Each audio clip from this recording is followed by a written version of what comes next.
In case you missed it, a new historical marker is recognizing the history Texas' first black lawmakers, David Medlock Jr. He was born enslaved in the early 1800s, but later became a free person later in the Reconstruction era. He was elected to the Texas House of Representatives and Texas' 12th legislator, representing Falls, Limestone, and McLennan counties from 1870 to 1873. Dozens gathered outside the Limestone County Courthouse in Groesbeck for the unveiling on Wednesday. That includes fifth-generation family member Irma German-Burgess. Texas Today producer Ryan Fite interviewed her. Here's a bit from that interview. Could you tell me what brought you out today?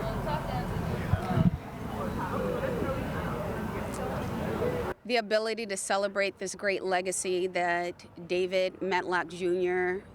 laid a foundation for each and every one of us in the Medlock family, and supporting the state to exercise a right to vote was important then and is just as important now, to have a voice in our democracy and to have a footprint in what we want this democracy to be for all people is hugely important, and I'm very proud to stand on his shoulders. And during the ceremony, we heard some of the speakers, especially the members of the Black Caucus.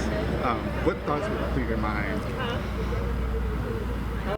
It reminded me that even though his service was from 1870 to 1873, in those 3 years, the pivotal changes that he was a part of, but more importantly, the reason why he was able to be a part of those initiatives just reminds me about the importance of participating in our democracy, the importance of voting, to never take that for granted, and always use your voice.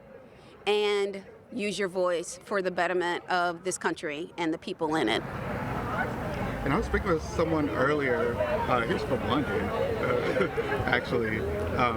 He said that it's really profound to see the progress made, but at the same time, it's very shocking that it's just now happening.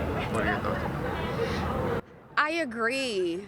I think that it is pivotal education, especially with there always being a danger to narratives about history being slanted in one lens over another. I think it's really important that this information is now being, I don't want to say exposed, but being available. I think that it is shocking that it is just now in 2025 that we are being a part of the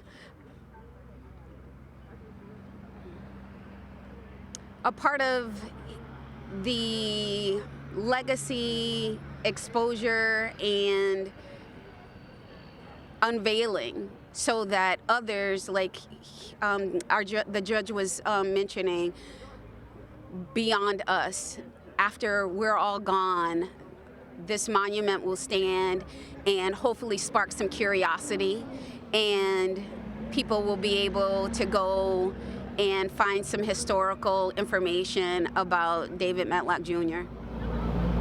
And I saw multiple generations of Medlocks here today. How important is it for the family to come together and see this moment?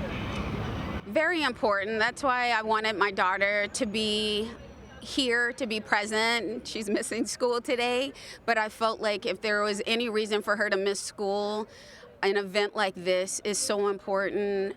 I want her to be deeply rooted in the generations of people that she comes from, and despite all the obstacles that were put in his way and put in their way, they still overcame. They still represented their whole selves. They still supported each other they did not live in fear. They lived in triumph, and I wanted her to see that she's part of that legacy. Yeah. Is there any last thoughts that you wanted to share? Just how fragile our democracy is. I think we see it all the time. Every vote, I know people think that their votes don't count, but it absolutely won't if you don't vote. It's very important for your voice, even though you feel like it's just one voice. When you're standing with others that have similar voices to yours, movements can be made, things can be accomplished. And David Medlock Jr., who by all intents and purposes was deemed illiterate and signed his name with an X, became a Texas state representative when all obstacles were against him. So that just reminds us that democracy is always fragile, but it's worth fighting for.